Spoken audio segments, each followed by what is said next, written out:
Kalorki, Jericho, inokray sa biglang pag-amin sa relasyon kay Janine sa mismong lamay.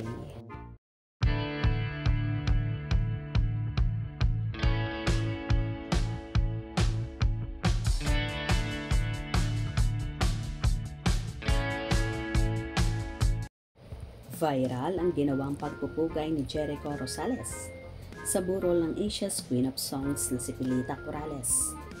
Sa simula, nagpakilala pa siya sa kanyang pinagmulan bilang dating Mr. Pogi ng Itbulaga. Ipinaliwanag din niya ang close connection niya sa pamilya ng mga Gutierrez na aniyay sobrang tight. Say pa niya, fan daw ang kanyang mom ng OPM icon kaya sobra niyang tinetreasure ang mga alaala ng namayapang singer-actress. Inamin din niyang siya ang jowa ni Janine Gutierrez sa nasabing okasyon.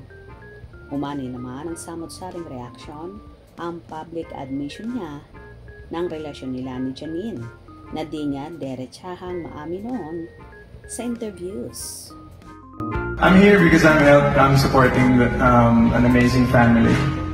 It's the first family, large, huge family na sobrang tight-knit. If you want a definition of a family, this is the family. And I've been so honored to just, I've been spending time with them because I'm Janine's boyfriend, so. Bagamat marami ang kinilig, marami rin ang nambasya aktor.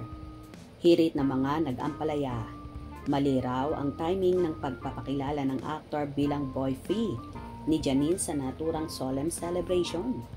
Say naman ng mga nagtatanggol sa aktor, may basbas daw ang mga sinasabi ni Echo sa lamay ng pamilya ni Janine, kaya hindi daw dapat gawing big deal.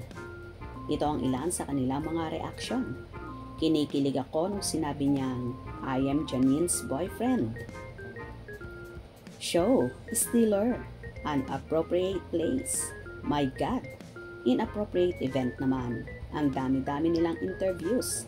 Bakit di umamin doon?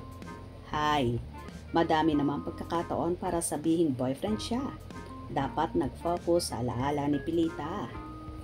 He sang a song. Obviously, may patribute sa namatay. Kailangan ba talagang haluan ng negative? Lamay yan eh. He just explained why he's there. Why he's supporting the family. So valid naman yung pag-amin niya. Kaida Buttered, after watching the video, wrong event and place to announce your relationship. Giving Christine Reyes. R.I.P. Sanchay, happy birthday to me, vibes. Ganon ba siya ka-close kay Pilita? Kaya may pa-eulogy siya? Bakit hindi inaalis ang cup? Kalbo ba siya? Respeto lang sa namatay. Kinilig naman ang Ekonin. Heart ko. At least, umamin si Kuya. So, wala na siyang kawala. So, hindi nga maiwasan na okrayin at mabash si Eko sa ginawang pag-amin yon sa relasyon kay Janine sa mismong burol pa ng namayapang Asia's Queen of Songs na si Pilita Corrales. Kayo, ano ang magiging reaction nyo dito? Kung nagustuhan nyo ang video na ito, comment down below.